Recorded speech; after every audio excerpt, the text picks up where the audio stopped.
Either quicker than I expected. I got a lot of records. Picked up a lot of records. I'm not going to show all of them. This is my new thing.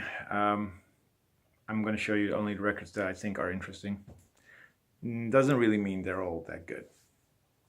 But picked up 12 records at a thrift store yesterday, including one wow record, like a WTF.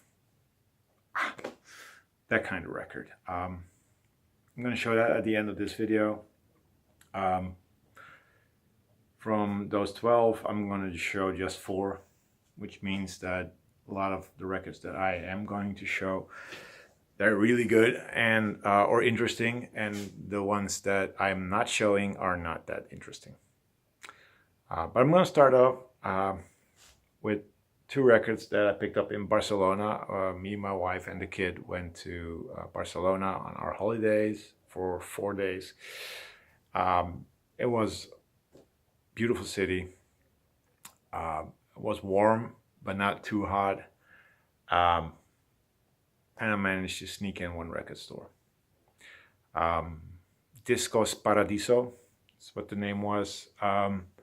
Interesting record store. Focusing mostly on electronic dance music, but they had some other genres as well, including jazz and soul and stuff like that. And I picked up 2 jazz funk records. First up, this is Joe Farrell with Canned Funk. Iconic sleeve, the peaches in the can with an eyeball in it. Don't know what that meant, but it's a German pressing on CTI, 1975. This is my, I believe, second Joe Farrell record, like solo Joe Farrell record, and I already listened to the Canned Funk track, and that's amazing. Still need to dive into this, but it's an interesting listen, that's for sure. So that was a good find. Excuse me. Also picked up Defunct with Thermonuclear Sweat, 1982.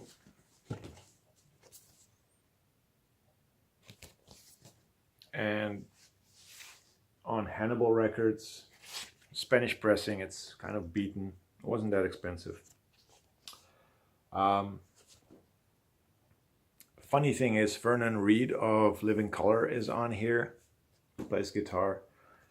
Well, not really a funny thing. He's a great guitar player. So, but I didn't know he was playing with Defunct. So now I do. I have not listened to anything from this record. So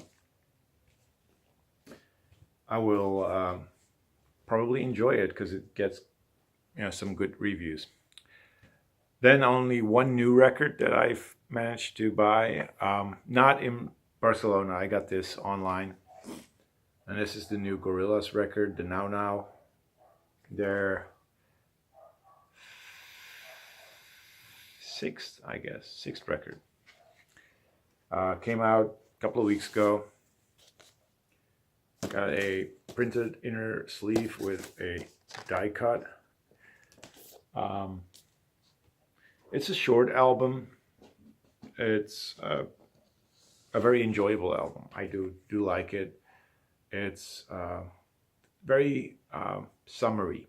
It has that summer vibe that, I mean, the weather is nice, so this is a great album for the time of the year. And I still love the artwork. Jamie Hewlett, who's the graphic artist for the Gorillaz, is amazing. I love his work since Tank Girl. And Damon Albarn, I mean, the way he sings is very laid back and very relaxed, and it works with this music. So it's not really like early albums by Gorillaz were more hip hop. This is not hip hop. This is more pop, but very good. Okay, of all the 12 records I found at a thrift store yesterday, these 4 are the ones I'm going to show you. Why? Because they're the most interesting. First up, a 12-inch on DFA records of LCD Sound System. This is the track Yeah. It's got only two versions on there. Two versions. A crass version and a pretentious version, and then it's got a clapapella. No idea what that means. I have not listened to that track. But you can't leave LCD Sound System at a thrift store, even if it's a 12-inch. So that was a nice find. I found two really old jazz records. Musically, they're not really my cup of tea. Not really the kind of jazz I like, but I couldn't leave them behind because they have beautiful artwork and they're like really old. I mean, early 50s, I guess.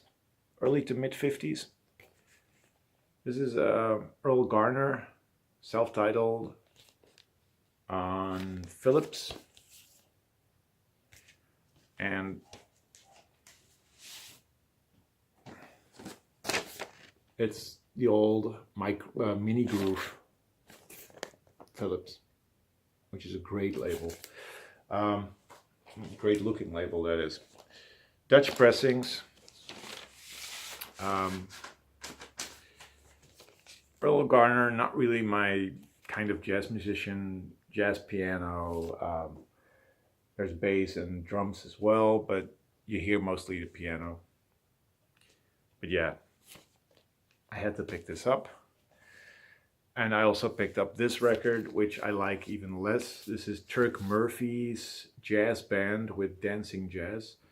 But the artwork is beautiful. I don't know if I'm going to keep these, by the way. This is also on Philips Mini Groove. And this is more of a Dixieland jazz. The records are in decent, well, pretty good shape. The sleeves are kind of, beaten and battered, but the sleeve is just amazing. So who knows, I might keep it for the sleeves. But then the record. I found this pretty early on yesterday, and I picked it up and I knew what it was, and I knew that I was going to take it with me, but I didn't know it was worth so much. This pressing is between 100 and 200 euros worth. Which surprised me kind of. And for a lot of people, it's a holy grail. It's a want list item. I picked it up for $1, which still blows my mind. This is probably the best find of the year, so far at least. But I don't know if I'm going to top this. This is The Garden of Jane Delaunay by Trees. I believe their second album, if I'm not mistaken, came out in 1970. This is Dutch pressing on CBS. And it's folk, psychedelic folk. And sought after. Beautiful sleeve. I love the artwork on here. Yeah, I was pretty astonished when I found this, and even more when I discovered what this goes for. So you can still find amazing records at thrift stores, trust me.